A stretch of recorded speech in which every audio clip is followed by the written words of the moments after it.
At least so far, Clay, my absolute favorite thing about Enterprise is not anything to do with the casting. It's nothing to do with the writing. It's nothing to do with the setting or anything like that. My favorite thing, seeing as this came out in like 2001, is that the show somehow predicted the Make America Great Hat era of living, where semi-professionals are just wearing baseball hats while they're doing their job, and it looks ridiculous and absurd. I don't know why these guys have hats that say NX01 on it as they're doing things, but it's just like a terrific little reminder of this the hellscape that we currently live in. Well, that kind of statement makes sense coming from a 2-meter man like yourself. No, I thought the hats were funny because it occurred to me, I was like, so is this a thing that I just didn't notice in Star Trek that they started doing, where they all of the newer shows have these weird branded clothing that they wear? Because the first thing I thought of was how they wear the disco shirts on Discovery. Yeah, which is just an advertising marketing thing right there. Right. Because, yeah. And I imagine it was the same with the hats, where it's like, we got to give the people something they can buy. Yeah, I mean, here, I guess they're trying to go for something where it's like they're just modern man. Like they're just dudes who wear baseball hats. Basically, like they're no different from contemporary you or me in this era. So they wear hats and things like that. But it's strange. It's like how on Picard always wore that shirt that said, "I'm with stupid," and had the arrow pointing up. Yeah. And the only other thing about the hat is that I don't really understand why it says NX01. I'd almost be better with it if it was just like the Starfleet insignia or something, but to have the label so clearly be the ship, it just seems like it's weird and out of place. Well, I assume it's foreshadowing for when the temporal Cold War kicks up and they end up in a softball game against the Deep Space Nine guys. Mm-hmm. And they already got the hats. You can tell the back in time version of everybody because they're wearing like a gentleman's hat as opposed to a baseball hat. They're just sort of wearing like a Mr. Peanut hat on top of their heads, and it's them. It's like the evil goatee. It's just a different version of the hat. It's a bad hat too. It's not. It's like not a soft. You know how you can tell like a cheap baseball hat. Yep, the marketing hats. Whenever someone makes that. They're very shallow, like they can't actually comfortably fit on any human's head. Yep. It's got that mesh on the back half that you can't see from the front of the camera, but they do that to save a little bit of cost. All right, let's take a break. We'll play a quote from this episode, and then we are going to break down Strange New World. There are a number of protocols you may want to consider. Protocols? Vulcan ships would begin by sending automated probes down to collect more detailed scans. If the planet proved to be Minshara class, we would then conduct a geophysical survey from orbit. Minshara class? Suitable for humanoid life? How long would all that take? 6 or 7 days. You expect us to sit up here for a week while probes have all the fun? All right, so this is the 4th episode of the first season of Star Trek Enterprise. It's called Strange New World. It aired on October 10th, 2001. I guess that is right. Teleplay goes to Mike Sussman and Phyllis Strong. Story credit goes to Rick Berman and Brennan Braga. Directed by old Star Trek director David Livingston. The in-universe date is unknown, but it takes place in 2151. In this episode, an Enterprise landing party believes T'Pol is conspiring with a species of rock creatures on the strange Class M planet. That description is accurate, but that is not how I would describe the episode, which is interesting. Very much not. This is Strange New World, which is to me, what's funny about this episode, Clay, is that it's one of those ones where this is not that strange. I like the idea better than the execution, but I'm actually it's one of the few Star Trek episodes that I think would have benefited from being a little bit more odd than they're willing to go with. Right. And in a lot of ways, it kind of reminds me of The Naked Now, too, which is the episode. I was going to say the same thing. Yeah, the TOS and TNG episodes where they get a virus that makes their inhibitions fall away. It's kind of the same thing in that it's a little bit odd to have this so early in the run when you're not sure what all the characters' motivations really are. So when you strip them away, it's hard to tell whether or not they're acting within what they really believe or if they don't. So those are my 2 points. It's kind of a strange placement for the episode based on what they do. And my favorite part of it is the creepiness that Star Trek Enterprise seems to do pretty well, at least at this point, where space is scary, where when they first start hallucinating and Mayweather just sees shadowy figures walking through the woods, I love that moment, and they don't do enough with it, I don't think. Yeah, that stuff was pretty good. I also was thinking of the Naked Now as well, and I was, it's because it's funny because you said you wish they went weirder with it, and if they did go weirder with it, it would be like the Naked Now or the Naked Time or whatever, or either whatever. Pick your poison there. I'm glad no one got horny and started disrobing because of this thing. So I think it's kind of like a delicate balance with not that the show is necessarily delicate in any way, but like as far as that goes, it's like how far do you push it before you fall into that territory? Because both of those episodes are notoriously episodes where people are like, yeah, it got really weird and it doesn't really work. So keeping it a little bit more restrained makes sense. And I also like, I think they do the creepiness stuff really well. And I also still continue to like how the problems they're running into, the Star Trek problems, are kind of on a smaller scale, where, it's like in the last episode, their first contact was with a slug. This time they're on a planet where they're not running into giant rock monsters. It's just like an airborne pathogen. Yeah. That they weren't counting on. The flowers. It's the flowers that get them. Yeah. Which we can get into whether or not maybe they should have counted on that, and this wouldn't have happened if the captain was a more competent person.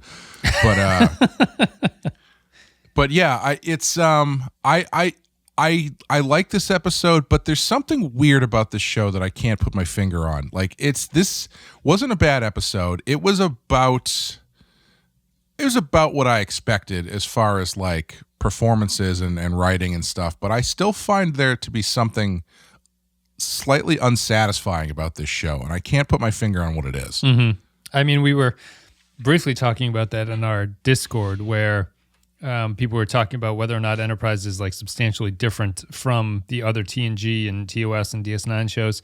I don't think it is, but I think that I was wondering whether or not we're feeling that just because we haven't sunk into the embrace of the show yet, because we're only 3 episodes in, so we're sort of still unsure about what to expect from an episode. Although I would agree with you that I think these early episodes share a lot of what early Star Trek episodes kind of have problems with, no matter what the series is, particularly in TNG, where they feel like they have the bones of the idea that they want to deal with, but they aren't sure how to make it work for this show in particular. So right, yeah. You're kind of stuck with these very stock Star Trek episodes that are perfectly functional, but it doesn't feel like you're like really maximizing what this show can do. It just feels like you're getting these out and producing them because you need to have a first season.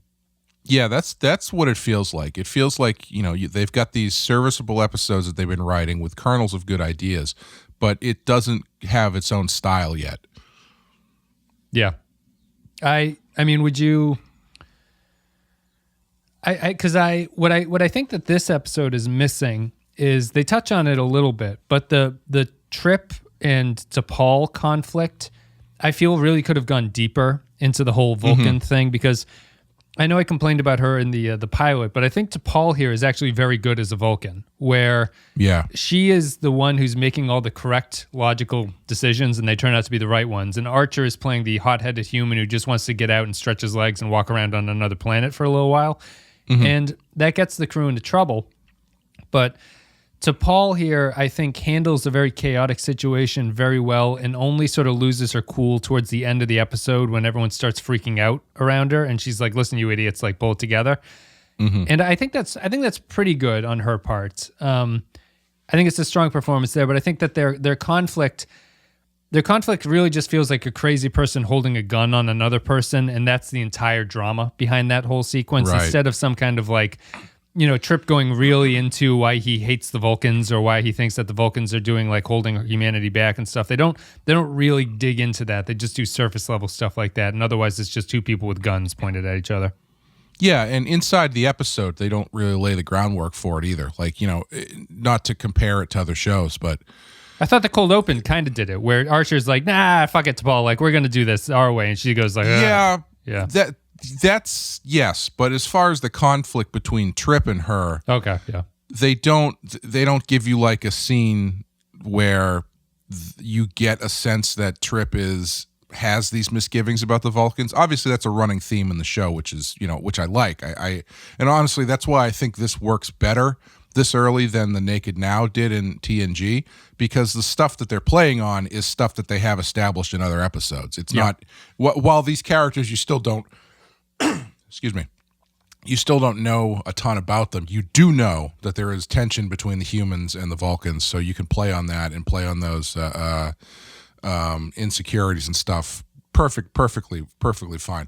But yeah, like I feel like in episode like a Deep Space Nine episode or something, the cold opener or an early scene would have some sort of conflict between those two, because if you want to go with what they give you in the show, it should be Archer who's on the planet with her and has the conflict with her, not Trip, because Trip's just kind of like along for the ride. He doesn't give a shit.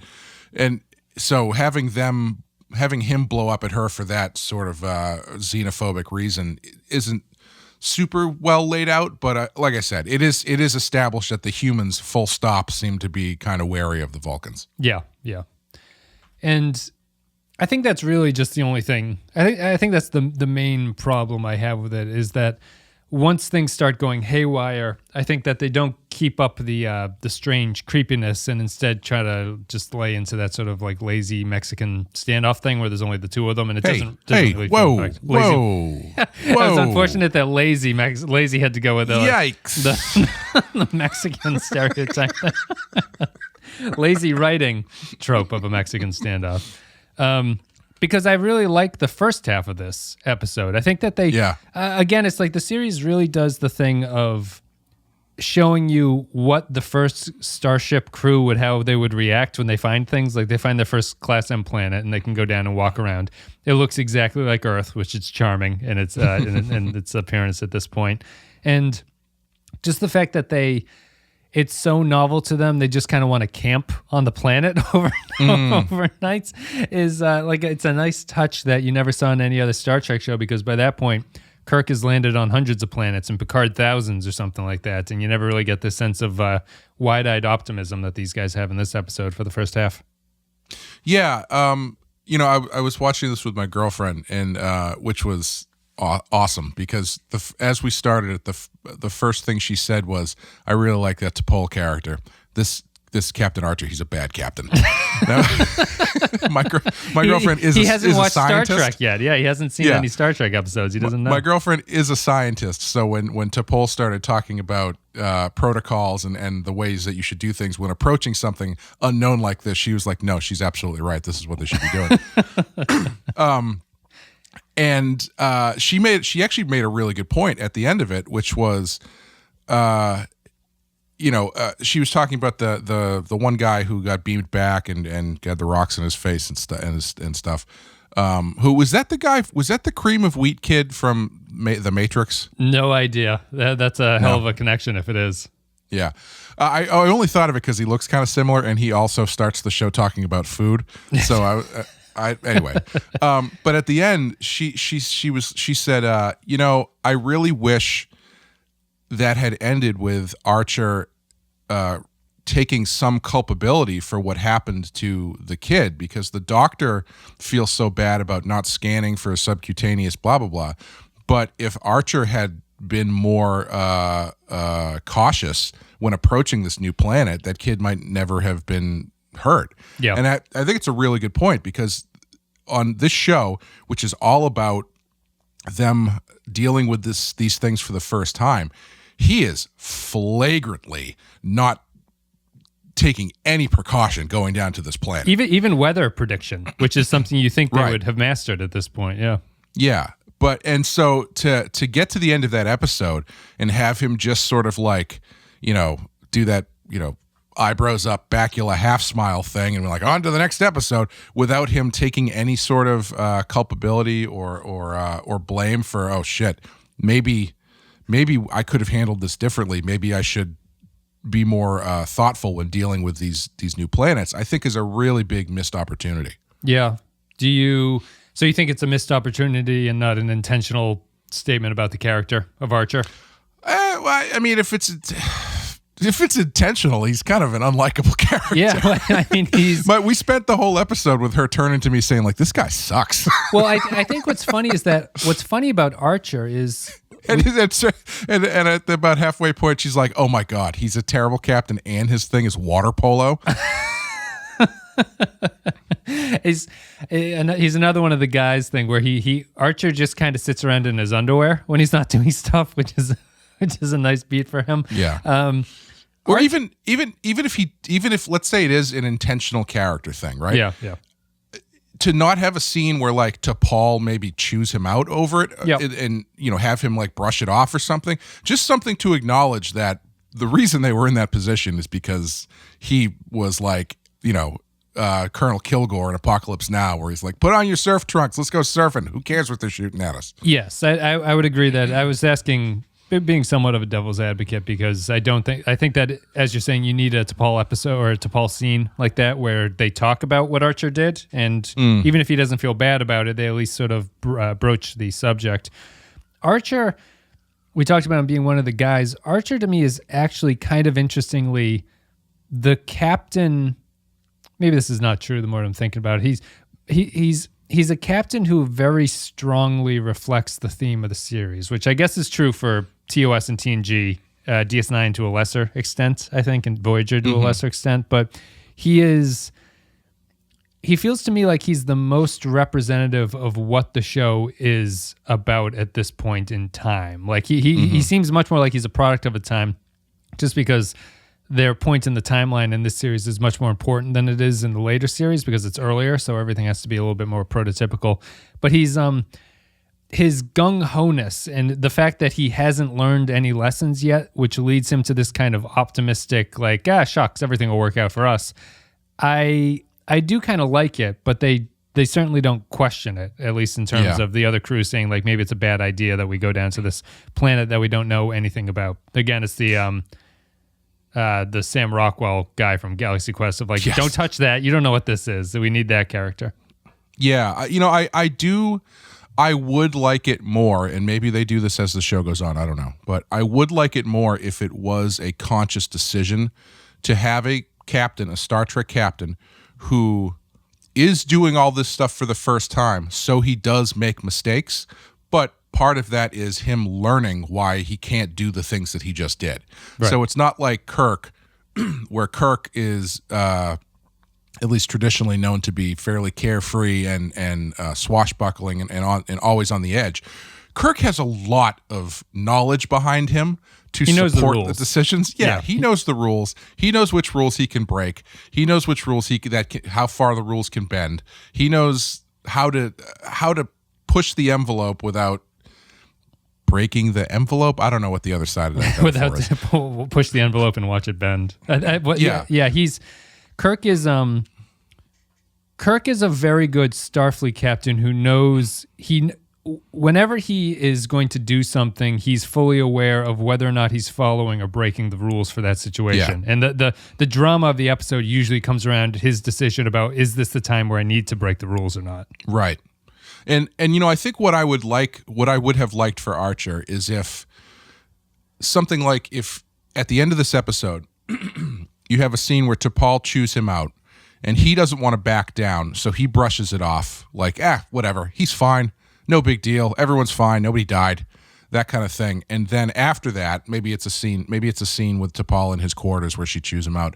And then after that, when he's by himself, he kind of takes a moment and then he pulls up his captain's log and he makes a note about what he should have done, or something like that, where it's like his outward facing character is this, he doesn't want to back down to the Vulcans. He does want to present this, we can do anything, I can do anything, where it's going to be fine mentality. Yep. But he's also taking in the consequences. Yeah, the lessons and the consequences of being that way. Yeah, I would agree. Because it's like that way you can. It's an interesting concept because it's kind of like what they tried to do with the Kelvin movies, where it's like, oh, we'll go back and we'll see how Captain Kirk became Captain Kirk, and it's like, okay, yeah, fine, you get 2 hours to do that, so it's going to be over the top and crazy. You've got an entire series to show how the quote-unquote Star Trek captain became the Star Trek captain. Yeah. You get to see someone molded into what, at the end of the show, the character for Archer would be. He is now the first Starfleet captain. Yep. Capital S, capital C. Yeah. No, I definitely agree with that, and I think it's all in execution. Possibly capital F. I don't know if Starfleet's two words. And I think that there's definitely the bones laid here to do that. Like, it's not something that can't be corrected later on. Right, Maybe they're right. just kind of learning the fact that maybe they have to. I don't know if this is the case because I honestly don't remember, but I don't know if they're kind of realizing as they're writing it that maybe they need to be a little bit more explicit with Archer's state of mind towards these things. But that would be something that I'd be interested in going towards. Did the plant transporter guy not die in this? He episode? did not die. No, he made it out. Oh, so even when Phlox was worried about his like poisoning or whatever, he survived that? Yeah, they ended up. I think they say a line at the end that he's recovering. Oh, okay. Because the other thing that's kind of interesting, they confirmed the number of crewmen on the Enterprise in this episode, which is 83, which is a very small number. It's tiny. Yeah, it is. So losing one would be kind of devastating. I was going to say, I was surprised that nobody died in this episode because that seems like the perfect thing to kill someone. But then I was like, oh, I mean, it's a small ship. Maybe they can't kill people at the same clip that they did on the original, the previous shows where there's like 3,000 people on the ship. Right. It'll just be the main cast members by the end of the series. I was ship. shocked. I was shocked that the bug girl didn't die because when before they go down, when she's like, she talks to T'Pol and she's like, thanks so much for taking me on this with you. You didn't have to do that. I was like, oh, she is so dead. Yeah, you can't make friends with the main cast member. But instead of dying, she just kind of got forgotten about because she just kind of disappears for the last 10 minutes of the episode. Yeah, that's true. She's just another face to go down. I'm surprised they didn't die. 83 is a very small. I suppose if someone had died in this, it would be even more awkward to not have Archer reflect on what went on, seeing as though he probably literally knows everybody on the ship by first name. Right. So that would cause the focus of the episode to move away from, and I think that's actually a weakness. I would preferred focusing on that character drama of Archer as opposed to the sort of slightly bland sci-fi thing of just going crazy because of pollen on the planet. Yeah. Especially because the crazy is not crazy enough, really. Right. And that's another thing, too, where it's like a learning moment for Archer is we landed on this M-class planet. It seemed to be fine. And someone that ended up getting killed because we didn't look at our scanners long enough and take precautions. I don't know how long it's going to take for someone on the ship to be killed, but I hope it's a big moment for Archer when someone is killed. And like it's a big, I hope it's not just brushed aside the way that they tend to do on previous shows. Just another red shirt who happens to be. Right, exactly, yeah. Yeah, also, just the 83. If someone dies on this show, it's much different than the other shows. It's not a drop in a bucket, really, at that point. It seems more personal. I did also just want to say, because you said red shirt, and these ones, they've got that turquoise stripe. I don't like the turquoise. I wish it was the blue, the old style blue. Sorry, what are you talking? What the stripe on the uniforms? You know, they get the commanders have the yellow stripe. Oh, sure. Yeah. Other guys have the red stripe, and the science guys have the turquoise stripe. I don't know when exactly they went from blue to turquoise. Mm-hmm. It must have been like Voyager, because I think the Doctor wears turquoise. But I prefer the blue. I wish it was blue. Just the darker shade of blue. I don't even notice that. I don't even recognize the difference, I suppose. Maybe I'm not paying close enough attention to it. It's weird. It's a really subtle shift over the shows. They go from that So what are you considering blue? The TOS color blue, like that powder blue? When if you want to even go further, more recent, like on TNG, Beverly Crusher at least starts the show wearing blue, like the old, DeForest Kelley blue. And then eventually I think that I don't know if on the show or maybe they do it in the movies, but eventually all the people wearing blue turn to turquoise. Oh, okay. I think I see that now. Yeah. I think I'm picturing Bashir with the color that you're thinking of on his shoulders. Yes. Bashir definitely wears that color. Yeah, maybe just the with the darkening of the sets and the uniforms in general. I guess they needed a darker shade because the DS9 might have been the reason for that, because That's true. Yeah. when they moved to those more military looking outfits, I think the brighter colors wouldn't really work there, so they toned down everything. Like he has more of a burgundy red Cisco Right. than he has a straight red color. Yeah. Yeah, the colors that they have in the show on their division stripes is a lot more in line with the darker colors that they've been using for the past few years. Yeah. Yeah. What'd you think of the planet stuff? I think that's pretty much everything I wanted out of the character work, which is that I like T'Pol in this. I like the Archer sort of gung-ho-ness leads to this disaster, and I'm not crazy about the Trip and T'Pol interactions. But what'd you think of the actual planet stuff, which is the second half of the episode? You mean like the stuff where they're in the cave and everything? Yeah, just being in the cave and on the I guess the cave is the turning point there. Once Mayweather starts seeing people walking around. Yeah, I thought it was nice and creepy. Yeah, I wish they had done something a little bit more. I mean, hallucinating rock monsters is pretty out there. I don't know if I would want like something like special effects flashier. Yeah. But I did like that stuff. I have a real tough time with Trip, and it's not because of anything the actors. Well, maybe it is, but I can't. I think I can't watch him without thinking it's someone doing a George Bush impression. So it makes it really difficult for me to take him seriously. Yeah. And when he goes into his freak out at the end, I think he was. I don't know. He starts like at 11, and then he just keeps going up. I thought the same for his tent scene when they were pretending that the tent was blowing away. He was at 11 for the wind acting there. I thought it was really good. There was nothing wrong with it, but it's always funny in these shows when you can tell that people are screaming for no reason because there's no noise on set that they have to scream over.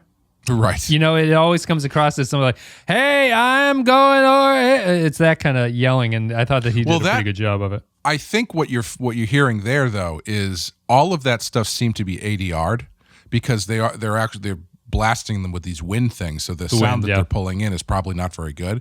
Right. So it's even worse when you are re-recording your dialogue in a quiet, soundproof room, and you have to recreate the energy of yelling during a windstorm. Then it starts to sound really fake. Yeah.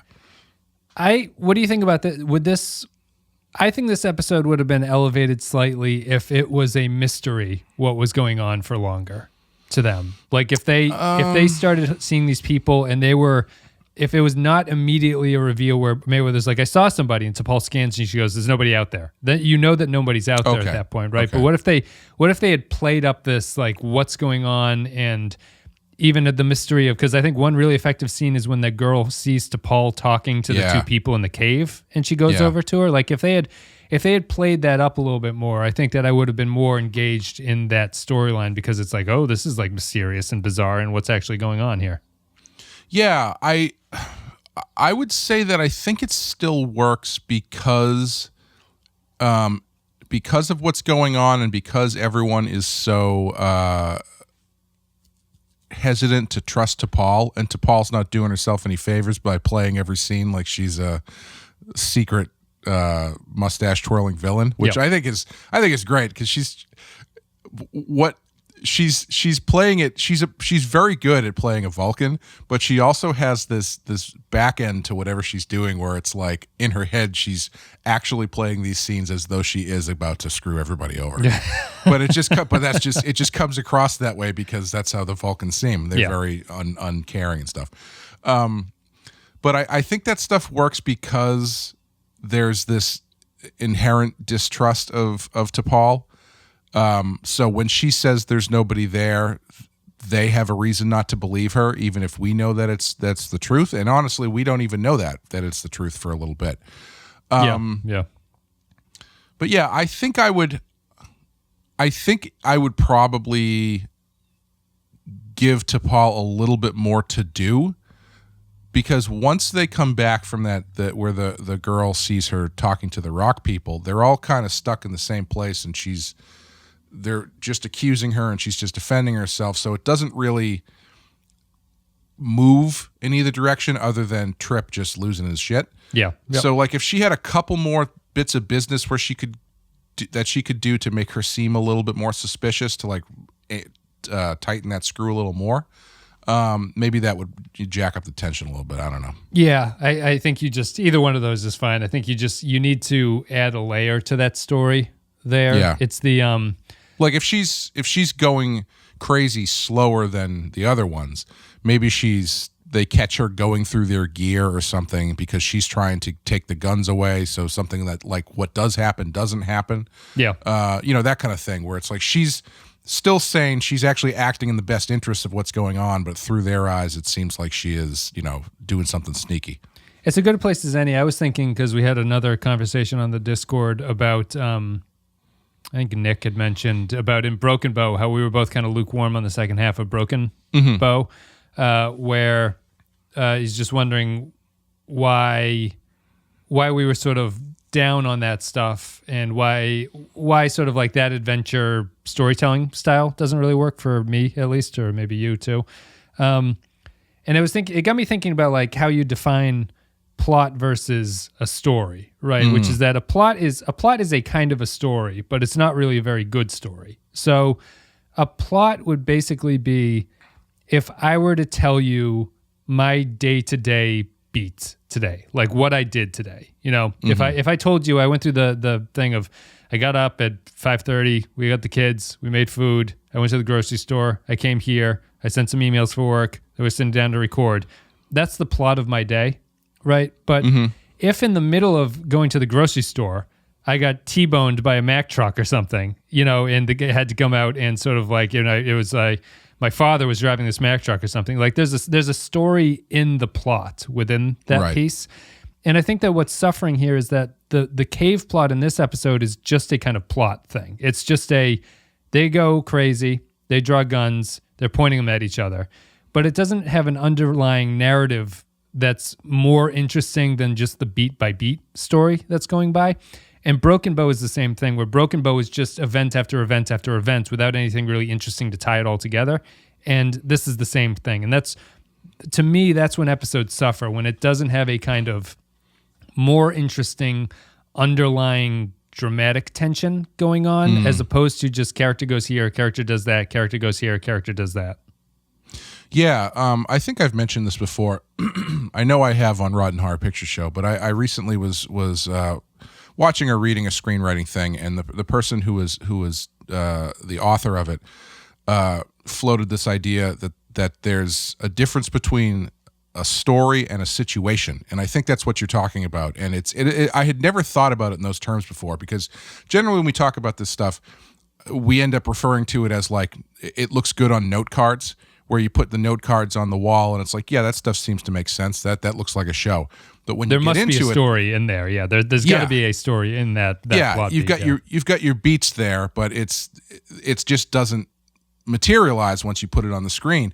And it's that, and to hear this person kind of succinctly sum that up made a lot of sense to me, that there is a difference between a situation and a story.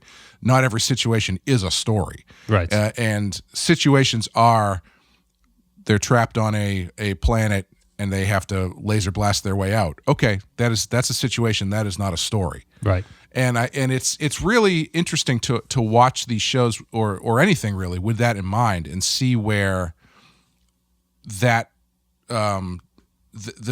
there hasn't been that step from situation into story. And I'm actually running into it myself in the book that I'm writing, because I'll be writing some scenes, and I'll write the scene out, and it'll just be like, all right, I need the characters to do this. So then I write the scene out, and when I get to the end of the scene, I go, oh, it's just I can feel them like looking at their watches, getting from point A to point B. Yeah. And then I have to go back, and I'm like, no, this isn't how this would go. The real conflict is not, we have to get character from point A to point B. That's not really a conflict. The conflict is the getting from point A to point B, the person in the way of the main character. What are they clashing over, whether it's fundamentally or ethically or something like that. That's where the story is. It's not just we watch person A walk across the screen to the other side of the screen. Yeah. It's everything in the middle that stresses the main character and what they're made out of. Yeah. No, agreed. I think that's a pretty good definition. That's what I'm, and that's fundamentally when I bring up that criticism. I have to look it up and find and remember who said that because I would love to give them credit. It's not McKenna, right? Is it Terrence McKenna? No, it's hold on. I think I might actually have the window still open. I can kill time. Well, as you're looking that up, I'll just say that when I criticize Jill Chamberlain is her name. If you look her up on YouTube, there's some interviews with her where she talks about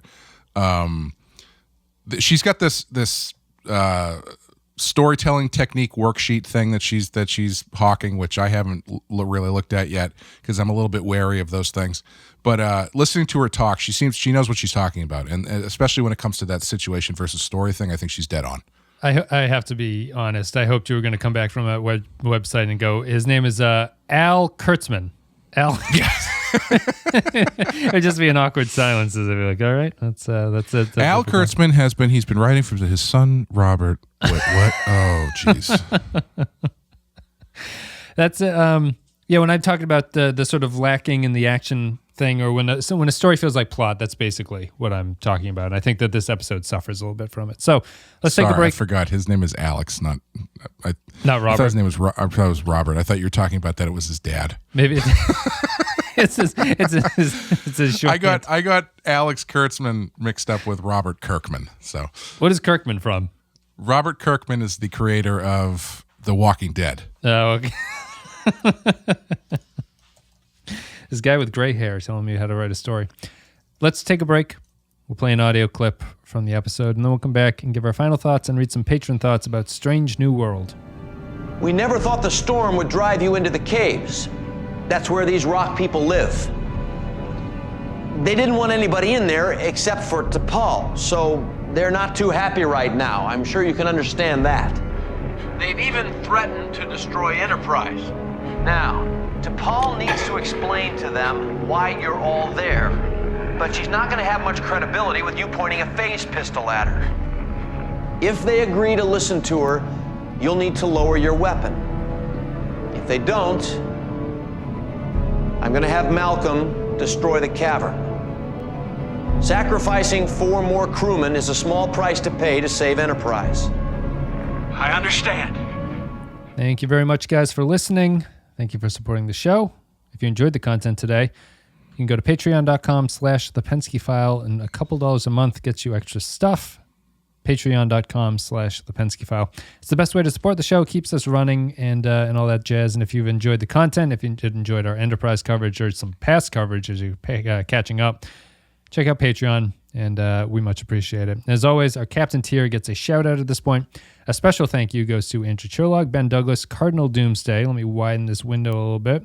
Chris Tinsley, Christian Michaels, Christian Pouch, Darth Moss, David Beermore, David K, Dwayne Hackett, Eric Johnson, HH28, Jacob123, Joint Mango, Jordan Cooper, Kevin Reyes, Kyle Barrett, Mad Courier 6, Matt Cutler, Matt Houston, Matt Ross, Mike Burnett, Nathan Elliott, Neil Brennan, Nick Sergi, Robert Cummins, Russell Elliott, Samuel Custer, Grim Santos, Sean, Stefan Minton, Tark Latif, Tom Howells, and Vault 13 Hero.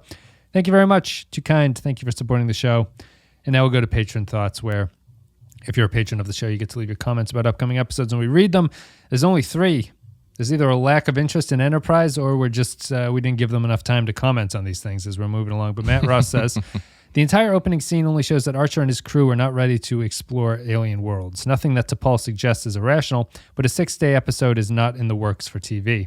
I mean, you could just have a 6 days later card. Not surprising that there is space stuff making the landing party see rock people, among other things.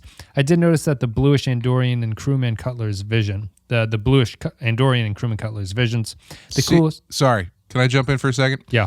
See, if they had done what he's saying and they put up a card that says 6 days later and then they go down to the planet, then you have a situation. The story is that Archer wants to go, T'Pol doesn't want him to go, but Archer goes anyway, and that's where the conflict comes from. Having them just wait is not a story. Yes, that's a good example of that. The coolest is the transporter sucking in stuff into the beaming crewmen. Phlox is dressed down, and the sadness that the possible loss of Red Shirt 1 was genuine. The tension between the crewmen on the surface felt legit too. Next time, wear a helmet. Next comment is Poindexter G. I'm trying to decide if this is an episode that works better if you know the characters or not. Seeing characters go crazy usually is better if you know what's normal for them. I don't know if this episode is well written enough to be improved by knowing Trip and T'Pol. And our final comment, Cal Barrett says, if Wes hasn't sang the episode title to the tune of A Whole New World from Aladdin yet, then I'll be very disappointed. Well, he's going to depatronize after this. I did not get around to doing it. The episode where they're off their tits on mushrooms the whole time, sadly, isn't as enjoyable as that concept sounds. After the novelty of seeing them reach their first Class M planet wears off, I find this episode to be incredibly boring. 30 minutes in, we find out what's wrong with everybody, and the ship has a way to rescue everyone with the transporter, and yet we still have to watch 15 minutes of them arguing and threatening each other. It's just mind-numbingly tedious. P.S.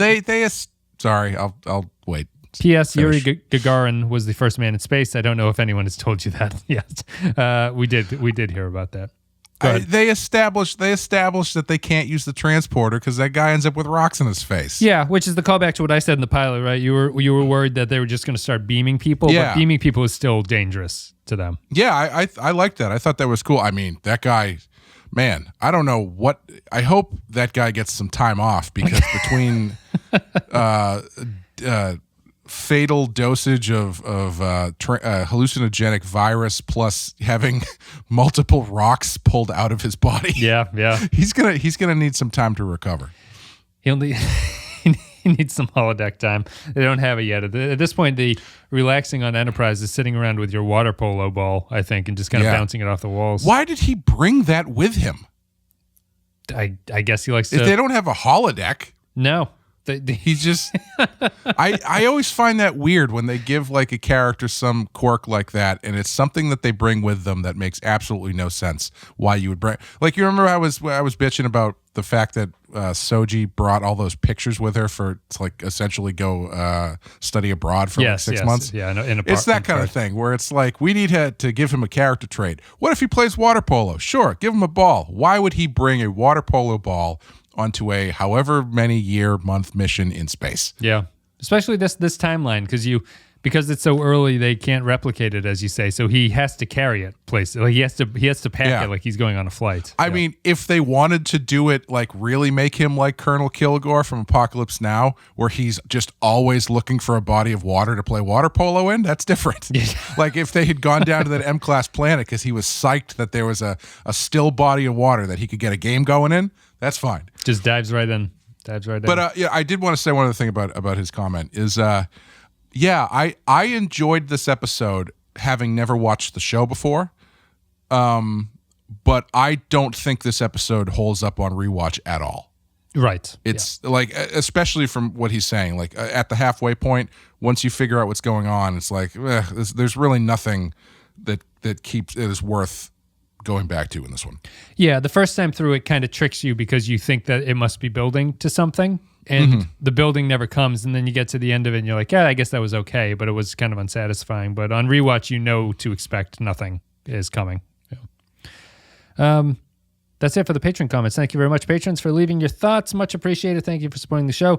Everyone else, if you're caught up on Enterprise, leave some comments. We'll read them on the show on patreon.com/thepensky-file.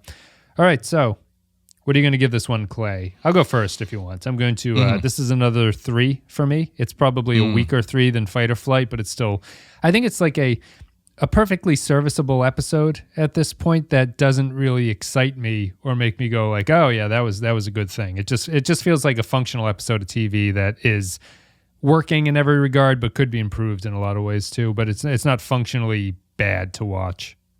Yeah, I would say same thing. 100%. I would give it a 3. I don't think it's I am, a lot of people who've been commenting that this first season is quite a slog. And I'm curious when that sets in. And I mean, I'm not like, looking forward to the tidal wave of terribleness, but it's like I wonder how much of it is these shows not being as rewatchable as some of the other ones. Right. Where like if you've never seen this episode before, it does it fare better than if you go back and you're like, oh, it's the one where they go to that planet and it's boring for 40 minutes. Yes. Yeah. I'd be curious to see generally when they start getting really bad. Yeah. Yeah. I was just going to say the other thing I wanted to talk about real quickly is How come this show is in HD but Deep Space Nine is not? The show is not originally broadcast in HD. I think I know, but like whatever the stream is, it looks like it's HD. It's the remasters. If it's not, yeah, if it looks better than Deep Space Nine did. I think that they probably shot it on film or digital, right? And they just aired it in standard format, and then, which is what they did with TNG and stuff too. But I think that they must have it must just be a product of it happened so recently that they still have the original footage to redo. Is that the thing that's stopping Deep Space Nine from being remastered? Yeah, because the way that they did it was none of the special effects. I don't know the technical. The production problem is always said to be none of the special effects were composited or whatever with the original footage, so you can't just upgrade it. You have to you have to redo all the special effects basically. Oh, jeez. So that's the reason that DS9 and that they did it for TNG because it was worth it, but it's not going to be worth it for DS9. Yeah, that's too bad. It is, but this one, this is just a season 4 of this show. I know aired in high definition. It aired in 1080. Oh, really? Yeah. No kidding. Yeah. Wow, we had 1080 in 2005. Wow. Yep. That's wild. But no, I mean, because when I go back and I get all the screen caps to put the artwork up and stuff, they're all in small, low res resolutions because they don't have the high def screen grabs at that point. That's it. Thank you guys very much for listening. Thank you for supporting the show. Patreon.com/thepenskyfile. All the other links are down below. Thepenskyfile.com/links if you want to go there for anything else. And I think that's pretty much it. Clay, do you have anything you want to say? No, we get Rotten Horror Picture Show. We just had Peter Jackson's Dead Alive was our last episode, and the next one after that is, I don't remember. Ginger Snaps. Ginger Snaps, there we go. And Badass Podcast with me and Sean talking about Batman the Animated Series should be coming back in a couple weeks, I think. Yep. Sounds good. And I think that's it. We're done here. Enterprise continues. That was Strange New World. And the next one is, what is the next one? I am going to click the button and see. Unexpected is the next episode, which has a thumbnail of Trip pulling up his shirt and pointing at his hairy stomach. So that'll be exciting. Is season 3 of Discovery just going to be this episode stretched across 13 episodes? Strange New World? Yeah. I hope so. I hope it's just it's 13 episodes of Spore-based comedy. I would hope.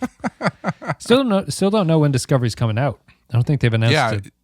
Do you know has there been any talk of if there's been any production delays because of the virus and everything? I thought they were done shooting, but I guess the editing can be impacted by it. Yeah. I haven't heard anything specifically about that. I just know that I think it got pushed back and delayed, or they announced that they didn't have a date before the pandemic started, I think. So it must just be behind schedule, and maybe this is impacting it even more. I think that's it. We're done with Star Trek, Strange New Worlds. Thank you very much, guys, for listening, and we will see you next time.